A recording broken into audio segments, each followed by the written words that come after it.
Voilà, Ingeta, Ingeta, Ingeta, chers compatriotes, peuple congolais, je fais ce direct très tôt le matin, il est à peine 10 heures. C'était juste pour faire l'appel à la mobilisation par rapport à l'événement où ils allaient au Salama dans la diaspora. Le 1er octobre, il y a un grand sitting qui est prévu en Belgique, na place Schuman. Et puis, il y a un grand sitting qui est prévu à Paris, na Parvis, il y a droit de l'homme, où ils allaient dans Trocadéro. Pourquoi simultanément, il y a des événements? Le 1er octobre, et ça, il y a 10 ans, il y a un rapport, il y a mapping. Oyoyo, jusqu'à aujourd'hui, rapport wana, décortique un mot, na détaillé. Or, on se souvient tous que rapport wana, élément oyoyo, ils allaient qui évoquer, et à qui élément oyoyo, ils ont touché carrément crime contre l'humanité, crime moko imprescriptible.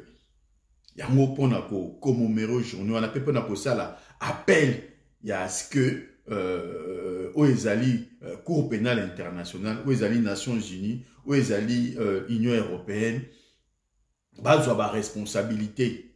On sait aussi que le rapport wana implication ya ba multinationale les en kati. Tu veux dire que dans rapport wana les oyoyo batu o ba exécuter ki ba makambo wana baza ba côté il y a ba massacre oyoyo ils a dénoncé na kati ya rapport wana. Mais nous en tant que Congolais, nous en tant que bana mboka, nous avons l'obligation il y a qu'on mobiliser pour que rapport wana ezala simple rapport te oba ko tia ngona tiroir mais rapport wana ezala oyoyo et qu'on permette à ce que les droits soient dit ou qu'on permette à ce que ba congolais ba victime oyoyo zala qui marginalisé na ba droit na bango ba zala remettre bon na ba droit na bango. Mais par contre en même temps, même si l'idée, il y a tribunal pénal international sur le Grand Lac est nécessaire, mais nous ne devons pas oublier. Il ne suffit pas seulement de réclamer, créer l'émission tribunal. Il ne suffit pas seulement de réclamer ouverture à banquette sur judiciaire, sur Babiloko et Zanakati rapport à mapping. Bande Konamato dans la malin. Au sein du tribunal pénal international, et le but est que ne biso ba congolais na au final tokozala reconnu na ba droit na biso to ba ko reconnaître ba crime ou salamaki. C'est des choses différentes parce que la réalité judiciaire existe. La vérité judiciaire est dans tout autre na ba o cause à la rapport ya ba tout. C'est donc sur ce point-là, est-ce que gouvernement au état actuel lelo on a Kinshasa au Chilomba au travailler avec incarner l'occupation rwandaise ou azali côté ya ba massacre wana. Est-ce que Chilombo a pu faciliter ce que tribunal pénal international wana et salama la transparence totale point d'interrogation. Est-ce que le Rwanda jusqu'aujourd'hui a une influence dans la région, a une influence dans le niveau de l'Angleterre, a une influence dans la francophonie? À côté du tribunal pénal international sur le Grand Lac et fonctionner dans toute transparence, je ne sais pas, point d'interrogation. Là, c'est là où nous devons tirer maintenant le raisonnement d'Abisso plus loin. Il ne suffit pas seulement qu'on réclame tout ça à la tribunal pénal international, mais de savoir qu'est-ce qu'on y met dedans. Nani a co-dirigé le tribunal pénal international wana. Organisation et fonctionnement, il y a le tribunal pénal wana et que ça la manengenini. Le contenu du tribunal pénal international est causé à la nini. Est-ce que nous avons suffisamment de marge de manœuvre? Est-ce que nous avons suffisamment le lobbying pour défendre les victimes au Congolais? Point d'interrogation. Ce sont là deux points où fait la bande de Konabiso. Bon tirer le débat un peu plus loin. Bon ça va le col à kaka bateau oui, tu sais le tribunal pénal international. Oui, tout ce qui est rapport à mapping, et ça la traité et tout ça. Oui, ils peuvent créer un tribunal pénal international, il y a un tribunal il y a Arusha. Bah, côté là, le procureur, tout ça, la procureur, maman, au Fatou, au Yanim, Yakou, pénal international. Tout le monde a comment ça fonctionner. Est-ce que fonctionnement wana ya on tolingue dans la modèle ya tribunal pénal international on va construire sur le Congo ouais vous allez fonder sur la défense ya ba oligarchie ya ba puissance ya ba intérêt congolais bema mato ina o musika mema mutu na yo esala kozala muta sentimenté oui docteur Mukwege aza victime il faut to soutenir c'est un compatriote congolais ndenge ba victime sur dans la carte ya Congo oui il faut tribunal pénal international na Grand Lac par rapport à ma massacre et tous les cas qui oui il faut rapport il y a mapping et à la mise en lumière et tout ça est-ce que c'est le moment point d'interrogation est-ce qu'aujourd'hui nous avons des gages il y a transparence je ne pense pas est-ce que Tshilombo a travaillé pour que tribunal pénal international et tribunal pénal international et Salama au profit des Congolais je ne pense pas parce que Tshilombo est lié avec le puissance Oyoyo, bazali ba co-responsable ya ba massacre et Salamaki. Les Rwandais azali impliqués, les multinationales sont impliqués et le multinational wana ba siège wana eza ya ba droit, ya ba puissance o eza libana o bazo contrôler ba organisation internationale. Et c'est là où place réserve na biso ezali et c'est là où place un peu hésitant dans l'idée, il y a Kolobake, tribunal pénal international et ça la malélo. Parce que dans la configuration actuelle, nous ne maîtrisons rien, nous ne contrôlons rien. Et qu'on a plutôt un tribunal où va salir pour laver les criminels. Parce que je ne vois pas tribunal ni négocier à la Grand Lac où est innocent, où est condamné Kagame, James Kabarebe, Naba tout tito est condamné par multinationale anglaise, américaine ou canadienne. Non, mon amour. Aujourd'hui, le Rwanda contrôle la francophonie. Je ne vois pas les lots va créer un tribunal pénal international au bâti un Camerounais, un Ivoirien, un Sénégalais comme étant procureur. Il y a Nini Wana, tout président du tribunal Wana a travaillé dans le respect à droit. Sachant que francophonie, au mouton bako tcha place Wana et au mouton va lié dans le pouvoir. Et le pouvoir Wana est contrôlé forcément par la francophonie et en l'occurrence le Rwanda. Donc, comme on a un moment où on va diriger le tribunal pénal international, mais bon, contrôler Batouana, pour Batouana, basa lié, d'un moment où il y a Kojo. Hôtel a bino bâtiment au basa lié pour la cause moko boé, il y a ça là qui va laver ba criminel supposé nyonso ou présumé ya makambouana. Donc, tous à l'empé maële, tout mobiliser par solidarité, nous lançons un appel dans la France, où la possibilité, au Kenya, à Bruxelles, à Schumann, nous demandons une manifestation qui déclarée, n'a parvi à droit de l'homme, n'a trocadé autour à partir à 14h, le 1er octobre, na Belgique, peut aller à la place Schumann, bossa la déplacement, parce que tu as canapé, tu as dénoncé, mais tu as aussi un bandeko. Oyoyo, lelo obazo beta tolo que il faut un tribunal pénal international. Bon zala na ba garantie que le tribunal pénal international wana et ko profita men na ba congolais na ba victime na biso mais ko zala te que pendant elle soukola to elle laver ba criminel. Là on va vous dénoncer. Parce que nous estimons que la priorité pas na biso ba congolais pour moi en tout cas ezali ko senga tribunal pénal international te mais ko luka to d'abord on a contrôle ya mboka na biso to le contrôle ya pouvoir na Congo lorsqu'on demandera ce qu'il y ait un tribunal ezala spécial ou un tribunal international to zala sûr que batu oyoyo bazali ko constituer un tribunal wana et ali batu bazali ko défendre intérêt ya peuple batu bazali lié na esprit patriotique le pouvoir est dans mboka na biso ezali lié pour l'intérêt ya peuple ezali lié na patriotisme té. Donc demander un tribunal pénal international eza bien mais pour la finalité nini. Et là, il y a un débat oyoyo, Moutou, à comprendre, Moutou a dans la réflexe juridique, Moutou a dans la logique juridique, la logique qui a droit, n'est pas concerné Makambo na Oloba. Mais Moutou Agaka citoyen lambda, activiste, toi un militant, à cause d'un tribunal pénal et salama. Sans pour autant, à côté de détails techniques sur la composition, sur le fonctionnement du tribunal pénal international et mode, il y a désignation, il y a juge, il y a avocat. Donc, et là, il faut vendre et je pense qu'on a un grand frère, maître Reti Amouri, autre soutenir personnellement, nous soutenir pour que y ait a yebi babilo kola nenge fonctionnera parce que y a zalaki comme étant avocat il y a une bonne partie ya ba kizé na dossier wana ya tribunal pénal international ya Arusha. Donc maître Reti Amouli c'est notre compatriote dans la diaspora et je pense que sur la question il y a création d'un tribunal pénal international, lui il avait fait un travail sur ça. Et Makambonga na oloba sur la nomination et sur le recrutement, il y a des juges, il y a des magistrats, il y a des avocats, il y a des kozala qui vont constituer le corps judiciaire. Il y a appareil wana.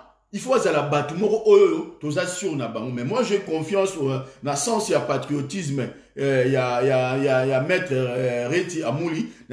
Sur la capacité il y a lorsqu'il monte un projet, il y a plutôt l'intérêt général, il y a l'intérêt de la victime Nabiso à apporter. Donc alors c'est un débat technique. Ce n'est pas un débat où n'importe qui a tolo parce qu'on a simple activiste, parce qu'on a simple militant. C'est un débat où il faut que tu aies connaisseur, professionnel, il y a droit, il y a Godé Bokolombe, Batlokola, Maître Reti, dans la compétence dans le droit international, exerce ça comme étant avocat dans la Cour pénale internationale ou comme étant avocat dans le tribunal pénal international. Donc, Batonami, dans l'expertise, Bako aiguiller biso, Bako latisse un peu, Bafai, na batu, jouer activisme pour la le tribunal pénal international et salama. Donc, ce sont des questions qui sont techniques, mais qui demandent à ce que tout dans la réflexion. Mais, quand cela ne tient, le 1er octobre, il y a des grandes manifestations. Moko na Bruxelles, na place Schumann, Moko na Paris, na Trocadéro, na Parvis à droit de l'homme, Oyoyo, Toko, Telemabiso tout.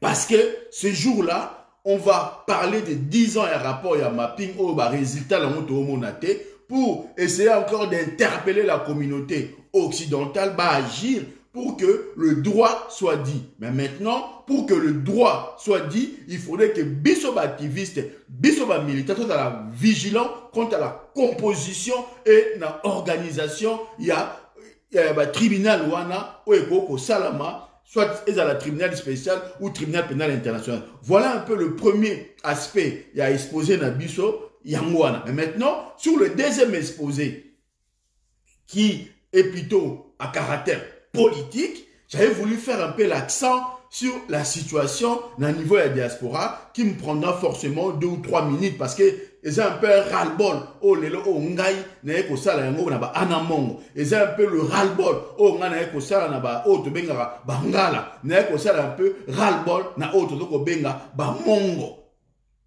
Lelo oyoyo, depuis un certain temps, on a compris que dans le Congo, il y a certains groupes ethniques, il y a certaines communautés linguistiques, pour dire on en a 4, au bazar qu'on s'organiser. Bande Konabiso, il y a Est, Haute Bengaka, Swahili, au sens large du terme, Bande Koana sont des patriotes.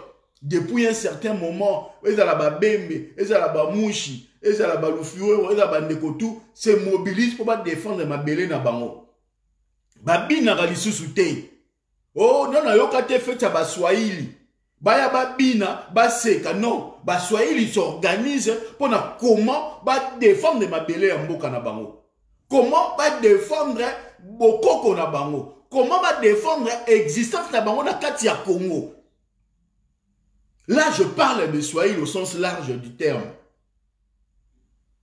Na mona na lute mukolomo te ko feti ya ba Swahili. Benga Swahili, boya to bina, boya to like sa culture na biso, non, Swahili sont dans le combat, bazo sangana, tout va benga si bande ko na bango Swahili baya, c'est dans l'esprit patriotique.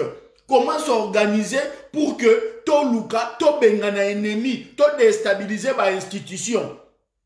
Exemple, on n'a pas Baswahili, il y a moins même biso, to construire dynamique autour, il y a ma concertation, ça la mamikolo, na niveau ya France, na ba pays via vidéoconférence et puis via réunion physique pour na ko lobisa ba communauté, pour na ko copier modèle qui marche. Les lots on a katia est na biso.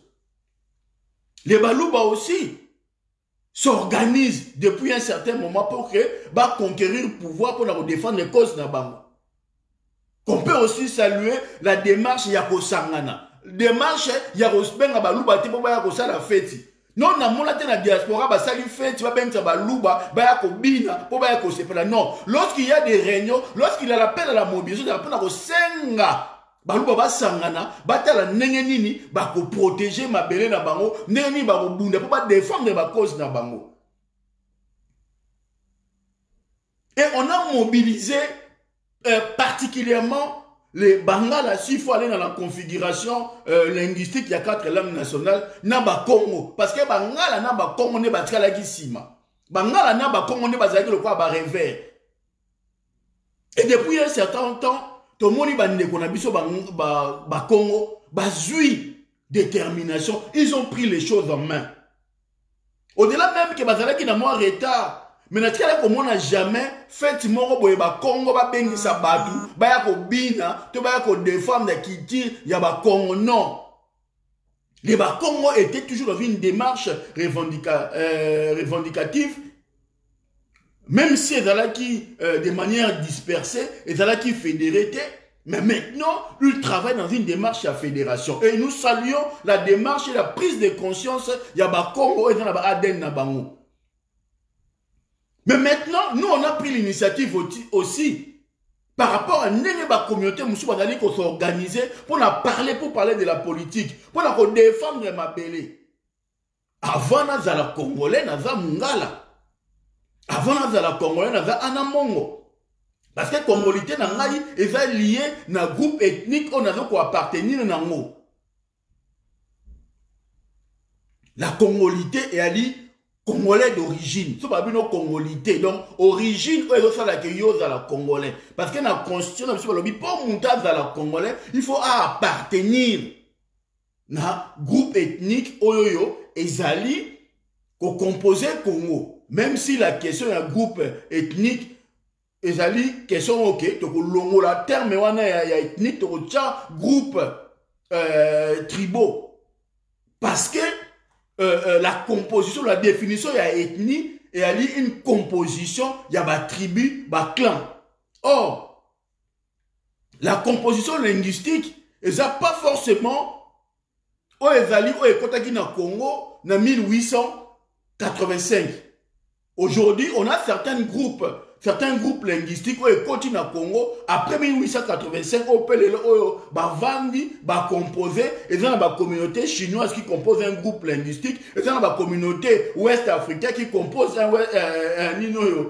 groupe linguistique, et dans la communauté Zombo qui compose un groupe linguistique. Donc, appartenir à un groupe linguistique ou culturel ou social, environnement social, ne te fait pas de toi un Congolais d'origine. Donc un Congolais d'origine, c'est une personne qui va appartenir à la tribu. Tribu est liée dans ma belle, ton clan est lié dans ma belle. Donc sur cette question-là, on reviendra aussi au moment opportun. Mais quand cela ne tienne, notre démarche aujourd'hui est de porter sur, il y a quoi interpeller un peu Bangala.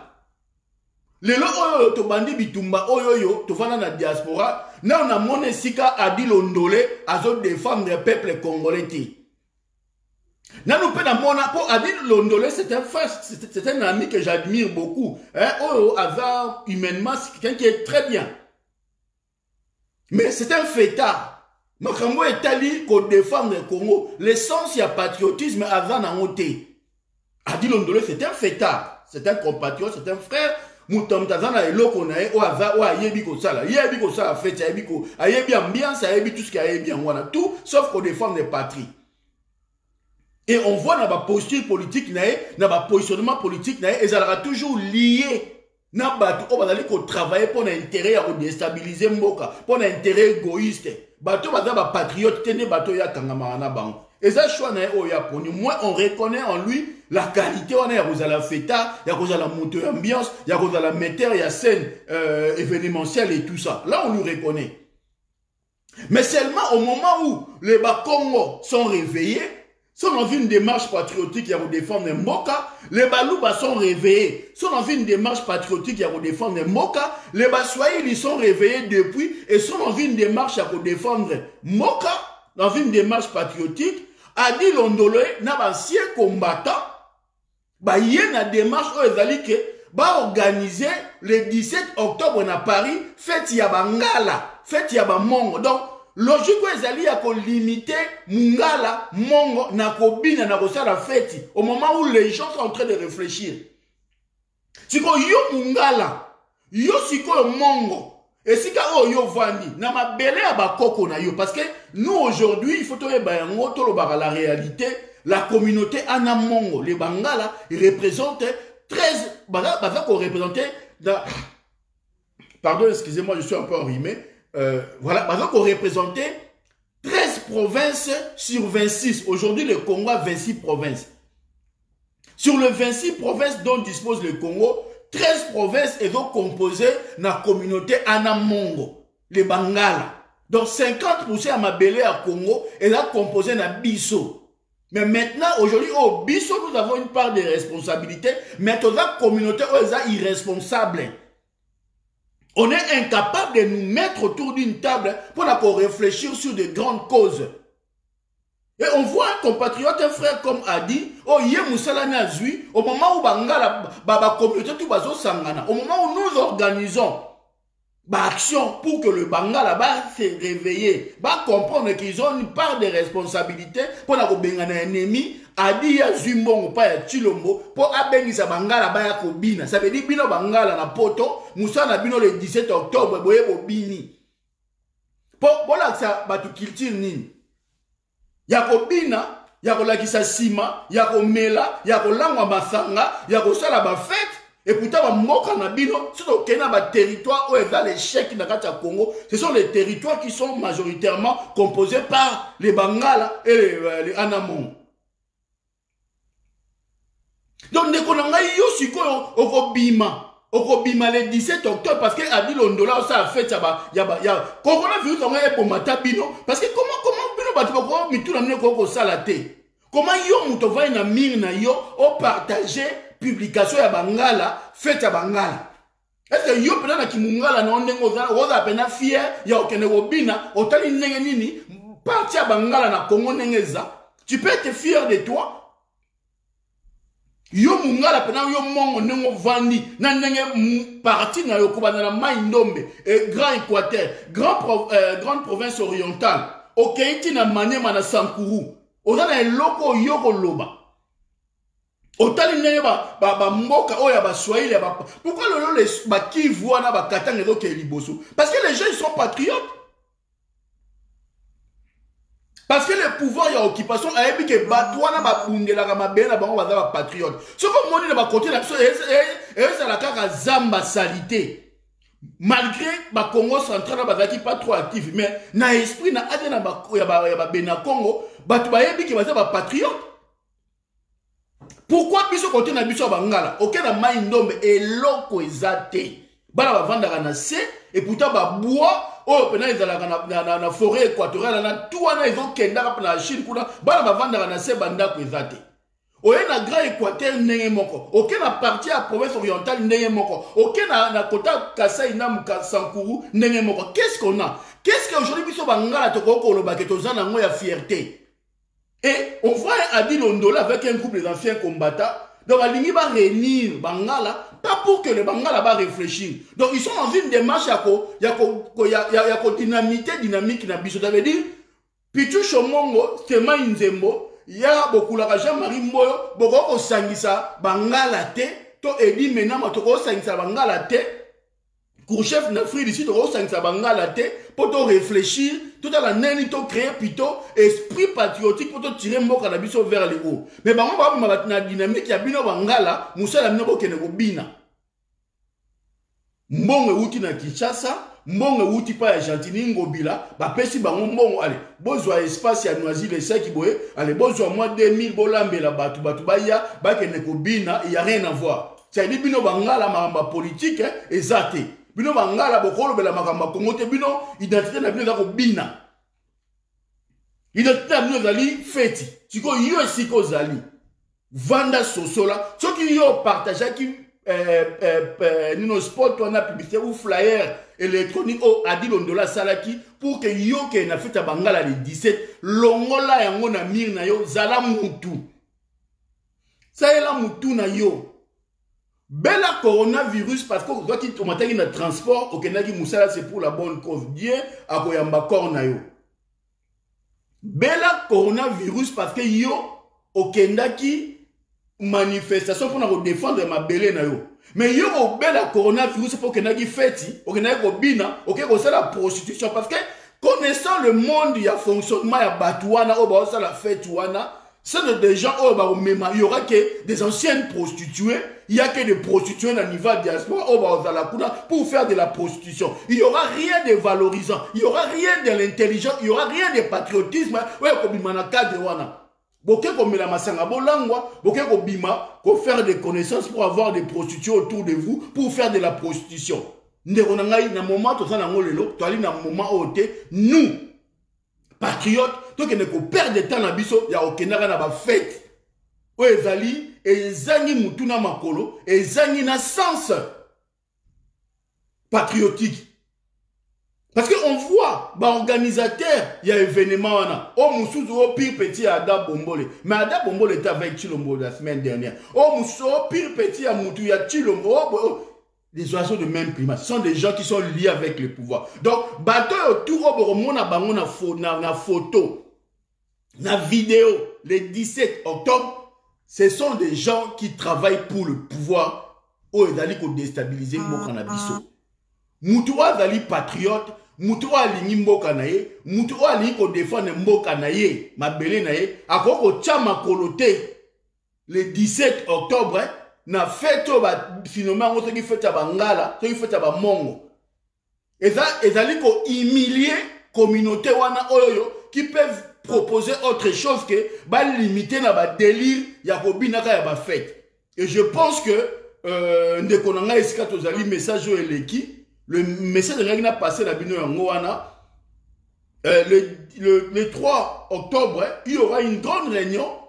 Justement, dans ce sens-là, il y a communauté, il y a Bangala, il y a Bahana Mongo, on a Paris, et vous allez conduire par beaucoup là. On a fait Jean-Marie Moyo, na Edi Mena Makouta Bruxelles, na Ndekonabiso Guy Lumumba, na Ngaïmo Pitu Chombon, on a Estemai Nzembo. Et puis, na ba chef Haïté Bazali, Tokozalawana. Et dans la foulée aussi, nous allons travailler aussi sur le combat fédéré. Parce que la réunion m'a couplé une partie sur la démarche, il y a qu'au réveiller, il y a qu'au conscientiser un peu le Bangala. Pour rôle ni jouer, le rôle majeur que le Bangala va jouer pour déterminer sur l'avenir du Congo. Ndenge moko na ba Congo bazali ko jouer, ndenge moko ba Luba bazali ko jouer, ndenge moko na ba Swahili bazali ko jouer. Biso bangala to tikali sima. Biso bangala to komi ba sous-homme. Biso bangala to komi lokola ba objet, ba agent de service o ba communauté musu bazali ko utiliser. Quand est-ce que nous les bangala to doit destin na biso na maboko parce que nous pesons plus de 50% na mabele wana. Et c'est ça le sens il y a réunion na biso ya les 3 octobre, vous en a Port d'Orléans. O alinga participer, o alinga koyoka a contacté na inbox, a contacté Stemai, a contacté Edi Menama, a contacté Venabiso Jean-Marie Mboyo, to a contacté Kourchef na Afrique d'ici. To sengi na bino bande konabiso bangala ba na mongo, bon rejoindre biso na dynamique d'action et à cercle de réflexion. Parce que nous avons compris qu'aujourd'hui, il faut qu'on fasse parler nos communautés. Et c'est là où le peuple a compris, et c'est là où le peuple va se lever. Donc, ça là, il y a une unité dans la diversité. Donc, la communauté, pour me bandeko, prendre un peu conscience, il y a un rôle au bako qu'on joue dans la société. Parce que autrefois, et comment il le voit neti, ah, ceux qui bossent les bêtises, ah, pour la biso, pour la bangala, et ça, c'est normal. Non. C'est pas normal, hein, mungala, musala na ya kendara, aya kara, réunion ya kobina. Pendant que ba Congo, ba Luba, ba Swahili, ba on la réunion patriotique. La plus belle femme du monde ne peut donner que ce qu'elle a. Adil Ondolo ne peut que donner ce qu'il a. Adil Ondolo, c'est un fêtard, c'est un ambianceur. Donc, il est justement dans la logique où ils ont dit que Badouagouva n'a pas réfléchir, n'engé sengeli, va développer un cadre où il faut soutenir le patriotisme dans Mboka et où la démarche n'a été. Adil Ondolo viendra. Dans la démarche où il y a qu'à créer diversion. Et raison pour laquelle le pouvoir en place a utilisé pour que, au lieu qu'il y ait un rassemblement, il y a des gens qui réfléchissent pour le Congo, ils vont mobiliser le peuple, ils vont faire la réunion, les Congolais vont bina, vont denda, vont faire la prostitution. C'est comme ça qu'on résume l'action. Et nous pensons que nous, les Bangala, on peut faire mieux. Tout copier dans Nenga Malamu, l'organisation et la communauté. Les Swahili sont très organisés. Les Balouba sont très organisés. Les Congo sont très organisés. Biso Bangala Tozab. Biso Bangala Tozab. On a pris l'initiative. Nos propres frères à Tozarana, soi-disant, combattants. To bandika initiative, bandiko dynamitango. Bokete. Pourquoi? Parce que y a configuration, il y a Bina, il y a une ambiance, il y a arranger bango. Et nous, on ne veut pas continuer comme ça. Il faut que Bisson, tu constituer le lobbying, tu constituer une force. Nous sommes des patriotes. C'est comme tu as figure les autres télémaisons à 40-50% dans le niveau de diaspora sur les Bangala. Pourquoi nous-mêmes, quand on est présents pour mobiliser le peuple congolais, nous sommes incapables de mobiliser les troupes de Bisson Moko, notre communauté, pour qu'elles soient au devant de la scène. Avant d'aller demander à ce que les autres viennent t'aider, il faut d'abord dans la capacité à Kobunda. Et là, on voit un compatriote comme ça, Adil Ondolo, à Zunayembo, à Chilombo, à Denise, à Yenaye, à Bengi avec Alès, on a coronavirus, on a pompé qui coronavirus, beaucoup de fait comme ça, au moins, on n'en parlera pas de vous. Comment se fait-il que yo a dit l'ondolo le peuple n'a souffrir? Yo vous de toute façon yo marama Congo de tala ngana mosu yote. On a déjà perdu dans marama Congo. Donc on est au travail là-bas, mais seulement des anti-valeurs. Comme na Gentini, Chilombo, donc on a batu oyo musala bango za ba détruire mboka miyibi. Mais quand mboka village va perdre na yo tala nengeza siko yo ta ko benga bat basa en fait ozo ba insinuer nini donc yo siko ozo benga batu pour yo au contrecarrer action patriotique au plutôt ali ko sala au moment où nous sommes en train de travailler pour nous tirer le peuple vers le haut yo zo linga o tirer bangala vers le bas donc bozala ka na se bozala ka ba malanda ngombe bobina kaka. Donc voilà un peu en gros, moi, un peu le ras-le-bol à Nango, mais aussi il appelle à mobilisation. Donc, tout le temps, tous les 3 octobre à Paris, bon, quand on a une box, bon, on va continuer à rester comme ça. Makamouya Congo, les gens vont fonctionner sur des logiques communautaires. Makamouya Congo, le ras-le-bol, il y a Congo, une certaine réponse. Il y a Makamouya Congo, à partir, il y a la restructuration ou à partir il y a veille communautaire. Parce que c'est que chaque communauté là où il est, essaie de revendiquer, ou pardon, chaque communauté là où elle est, essaie de revendiquer ce droit et qu'on permette à ce que le pouvoir à comprendre l'existence, il y a importance, il y a pour préserver la terre, l'intérêt, il y a le peuple nabiso. Donc voilà, donc je rappelle un peu. Le 1er octobre, il y a un grand sitting à Bruxelles, il y a un grand sitting à Paris. À Paris, vous avez un parvis à droit de l'homme. En Belgique, vous avez la place Schumann, donc vous avez Belé. Et à l'île 10e anniversaire, il y a rapport, il y a mapping. Donc vous allez là pour vous c'est que justice Salama, dans ma caméra, c'est le cas dans Est. Mais encore une fois, je tiens à rappeler nos compatriotes que le tribunal pénal international wana ezali domaine oyo ezosenga bakulutu na biso bazolandanga na moni bakulutu baza ebele mais na citer particulièrement ba o ngana yebi ke patriotisme na bango eza wana Godé Bokolombe et puis na maître Reti Amouri parce que Godé Bokolombe azalaki avocat na CPI maître Riti azalaki avocat na tribunal pénal international ya Arusha. Donc ce sont deux compatriotes oyoyo dans la lecture, dans l'expertise technique sur le fonctionnement, il y a droit international, sur la justice internationale. Donc, quand on crée le tribunal pénal international sur le Congo, c'est une chose. La réalité judiciaire et la logique judiciaire en est une autre. Donc, tout est un peu prudent. Est-ce que c'est le moment? Est-ce que le pouvoir y a Chilombo lié à Rwanda? Na ba miti national o bazo ko déstabiliser o bazali ba terre ya ba massacre et salamaki ba ko permettre à ce que la justice ait triomphé. Je ne pense pas. Est-ce que c'est le moment il y a pour créer tribunal pénal international ou tribunal spécial sur le Grand Lac na régime à Chilombo? Je ne pense pas. Mais ceux qui vont dire que ba moni baza outillé na domaine wana o baza plus na ba élément avancé o baza sur na ba lobbying diplomatique na bango ke justice eko salama to ko sa bango bon to kene mais to bosana ke ba crime o salama ki na Congo ba crime ko imprescriptible donc to ko sambisa ngata 20 ans 30 ans 40 ans après to za biso précédé mais to lingi ba brader ba victime na biso te to lingi te ba brader ba victime na biso. Tolingite ba humilier ba mort na biso. Tolingite ba innocenté ba tout ba salaki ba crime. Parce qu'aujourd'hui l'influence ya Rwanda na Afrique eza makasi. Influence ya Rwanda na kati ya francophonie eza makasi. Influence ya francophonie na kati ya Afrique eza makasi. Ba ko créer biso tribunal pénal international mais ba tiango za dirigé par ba ivoirien. Les Ivoiriens sont liés à la francophonie. La francophonie est liée à Rwanda. Louis Mouchirwabo.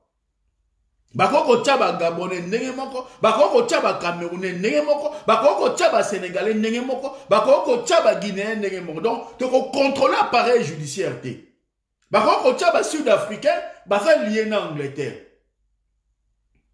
On a vu avec Kodjo, un Togolais. Donc, Nekonangaï, qu'on revendique le droit na biso, ils a bien. Qu'on revendique le tribunal pénal, ils a bien. Mais est-ce que la configuration politique actuelle, est-ce que la configuration diplomatique actuelle, qu'on crée le tribunal pénal international sur le Congo, sur le Grand Lac, est-ce que les solutions?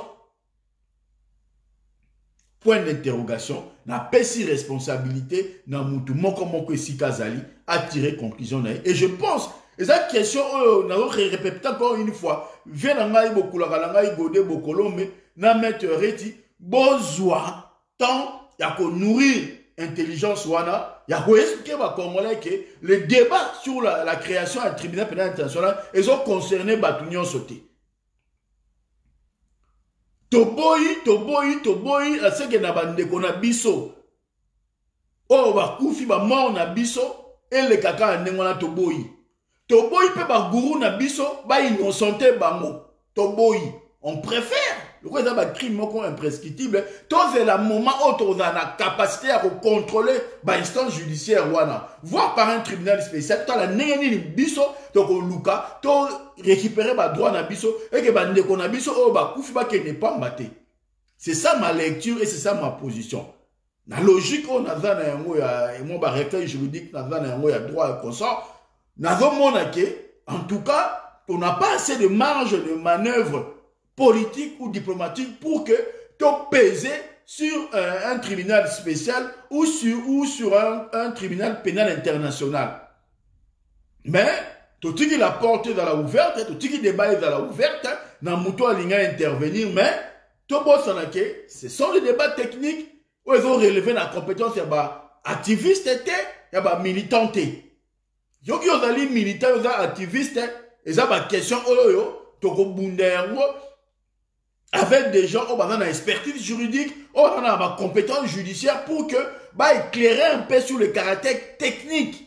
Il y a un biloko, donc na suki wana, donc on découvre le 3 octobre et ali réunion.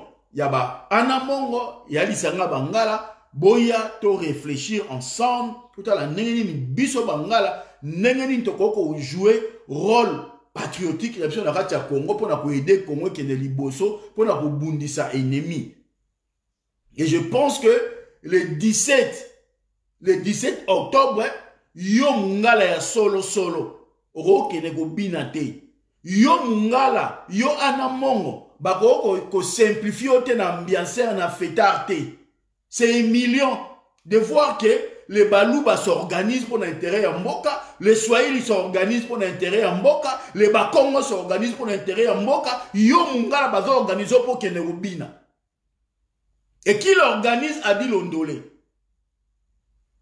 Qui l'organise? Les anciens combattants. Oyo bakendaka Kinshasa, oyo baza lié na Bada Bombole, oyo baza lié na Chilombo, oyo baza lié na pouvoir en place, oyo baliaka mbongo ya pouvoir, oyo bazwi mbongo ya pouvoir pour baya ko créer diversion, oyo basoutenaki concert ya Fali. Oyo bomisaki ba Congolais, oyo ba Congolais belé bakufa. Ndeko na ngai ndima okufa pona cause eza juste. Parce que yo oyaki na réunion pour la défendre la patrie. Kolingate yo ozwa coronavirus parce que kenai ko bina parce que Adil Ondolé na e conseil parce que mbongo pouvoir pour passer la fête pour ya ko bina. Adil Ondolé mbongo oyo ya organiser événement ya mbongo na été. Parce que entre moment où bango bandi ko organiser ba se réunir.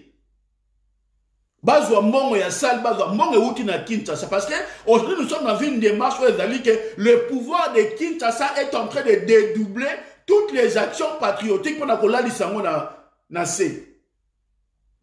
Adil Ondolé a joué un rôle phare lors de l'arrivée à Chilombo l'année dernière. Azaki parmi bateau, azaki na ko mobiliser bateau ba kende, ba liaka ba mbongo pour ça. Adil Ondolé a joué encore le même rôle dans le concert ya Fali. Adil Ondolé c'est la même personne qui a encouragé les Mende, les Zakari Bababos, tous les Serge Kass, na bateau tout bazaka na pouvoir na époque ya Kabila, ba ya ko imposer ligne ya Kabila na kati ya Congo. C'est un grand collabo, c'est un frère avec qui tu solara très bien, tu échangeras très bien, ok, na benga na ngai to solara benga na to sola mais yé au moins à s'assumer na yé que yé à défendre na yé patrité. Yé atala na yé ba intérêt na yé o ezali ya olia ya se retrouver na ndenge na yé. Mais si ko yo o longa na pour que les 17 okesa ni. Intérêt ni yo za la ngoyo ke ne ko bina. Donc, yo maman bimo dans 50 ans, on a 55 ans, 40 ans, 60 ans. Ok, Robin a fait tabangala si mon zone nanda ou non. Moutou, il faut ça. Si ko yo mwana o yo botani awa. Tant musu Congo po oyebi noté. Oya abana mwana muke. Yo ole o yo luka. O ça un peu na sens ya ko luka. Comment faire pour que mboka na yo ebonga. Yo pe siko mwana wana. Ozano pas entraîner na kenanga kobina na kenanga feta bangala mais parents yo parents mungala yo parents ya na mongo yo parents maele nini yo ko pesa mwana na yo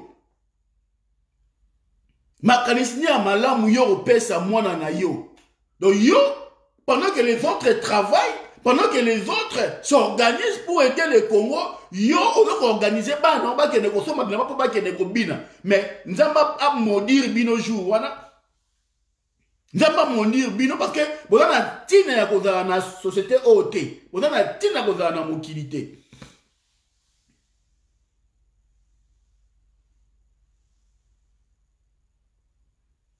Ndeko na ngai il est temps.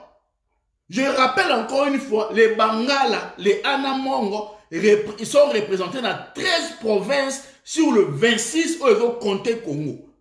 Nous sommes une force, nous pouvons être une force. Donc on va basculer Peuple congolais a la souffrance, a la passe. Nous, les Bangala, nous, les Anamongo, na poids autozana yango sur 13 provinces, na kata Congo sur le 26, nous pouvons peser et nous pouvons basculer la situation. On voit des groupes de gens, pendant qu'on met ma bille dans le sens, il y a distraction. Pendant que le Congo, les Congo travaillent, s'organisent pour mobiliser le peuple. Yo a dit ondolo et consona basien combattant. Bino allez, bon mais le peuple pas wana robina, robina rara Congo, bangala bino robina rakar. Bino mo bouger te, bino robina rara. Non, attends. Totalement. En tout cas, vous partagez une vidéo dans compte il y a Mboka na biso. Ouais, donc nous sommes une force pour la RDC. Belge, c'est pas pour rien belge, à Tchaka Bisso. Tout ça là, militaire, tout ça là, armée, tout ça la police. Belge a utilisé la Bisso, t'es pas que na Robinara. Balingi va tourner ce Bisso rôle, na Bisso comme on a rôle à Batouba Binara. Rôle à Batouba Fingaka. Rôle à Batouba, on va donc incarner Kaka, bassesse, l'infériorité. Non! On mérite plus, on peut faire mieux. On peut faire mieux, mes compatriotes. Donc, ingeta, tout ce qui a pour Lilo. Donc, voilà, en tout cas, les 3, rendez-vous dans les 3 le 3 octobre, on a Paris, à Port d'Orléans. Contactez moi une bourse. En tout cas, l'année, on a ça là, pour Luka, to fédérer encore une fois, na combat fédéré, Maman Jenny Fouti, Kwami, Bikaka. Donc, tout sur la inbox, tout sur la phone, comme d'habitude. Donc, voilà. Namoni maman nanga Jésus coming aussi par Zali donc ndeko baza ebele tous ensemble tout continuer plaider pour Mboka na biso namoni pe kulutu nanga Vigile en tout cas bo interpeller ndeko na so bangala to longa pe na robina to longa pe na fête quoi voilà to ba tribu tout baza ko sangana ba communauté tout baza ko sangana na intérêt ya mboka. Mais un groupe de gens va réduire biso car on a robina car on a maseki car on a loko et kolongo la biso qui bon moto ouais ils ont réduire biso car plus bas que terre jusqu'à quand vous les bangala qui au besoin ko peser 50% bon continuer à cause na c'est tozalaka na c'est comment aïté to comme biso bangala tozalaka na c'est Adi Londolé un grand fêtard na poto musala na ya ngwana mutabutu. Donc, Azumbon, on n'avait pas Chilombo, Azumbon, on n'avait pas Moisseau Denis Nyakeo. Ah, ça, il est fait. Yo Mungalo, yo Bini, image de Bino Bangala Yangwana, Yako Binaka. Yako Zalaka na se, allez, Bozalaka va porter, Bozalaka na Kingabwa, allez, Okuna va vu Gabriel Mokia, après sa image, moi, ya Bangala, ya Batumo, et Zangatina, ah, Koto, Batava fait, non, attends. On peut présenter mieux tout qu'on présente. Nous sommes une force, nous avons des gens, on a une image de la biso, et qu'on a la mienne. Va réduire biso, va réduire bisoté. Va ne pas contacter, va réduire bisoté. Nous sommes une force. Nangata combat auto pesé, nangata combat auto pesaka. Si on bandit au temps na mongo nangata combat, on comprend que non 50% bitumba et ça rappelle na mongo. Au moins, nous sommes une force. Mais pourquoi biso monko bana mongo on ne peut pas aussi organiser que peuple na biso dans un esprit patriotique comme si aux en un mot.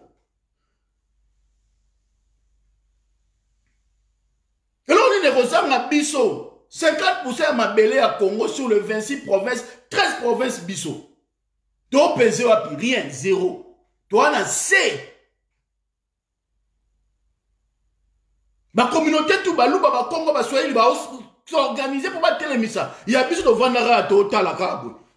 Tout le temps soit initiative aller ba pesi bino ba miette, ali yo a dit l'ondelo zu a osa fait sa bangal. Pour bangal ba osani. Ba olia pondu na Thompson, mbo wana si mayo zu a mona mwasi na ale bokaboli yango. So yebisa batu yo mbongo zu sali yo a dit osala wapi pozo mbonga sala. So za mbongo uti na Kinshasa te. Toi dans mon outil na pouvoir te.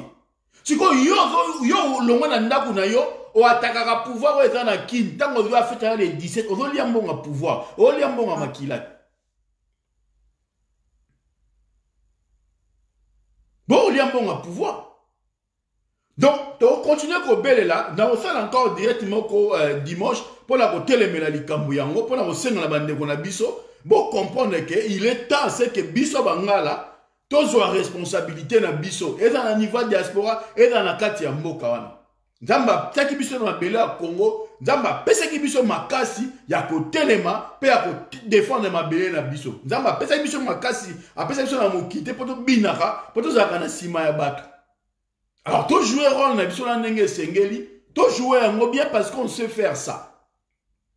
Et on a pas d'intérêt à mabele na biso et on a pas d'intérêt à Congo. Rôle na biso ezali te ya kozala na se rôle na biso ezali ya kotelema. Donc voilà un peu l'essence de la vidéo to sali lelo donc voilà donc merci ingeta merci la bande de Konyoso bo contacter na inbox pour avoir besoin de détails et puis ndenge na lobby sur la question du tribunal pénal international wana ils ont la question technique oyo botika muto aza spécialiste nango o ba yebi yango ba lobela yango ba saela yango yo ebi yango te tika yango libanda tika yango esalama ndenge salami des formes de temps sur le tribunal pénal et salama mais total enjeu politique actuel diplomatique est-ce que ça vaut le coup d'avoir un tribunal pénal maintenant ou pas? Est-ce qu'on est sûr que c'est le tribunal pénal international lelo et qu'on servi cause na biso ou et qu'on l'avait auteur intellectuel ba massacre et salamaki et à ba piste oyo postula autoté sur la table pour que nous puissions débattre sur ça. Donc voilà, merci, ciao.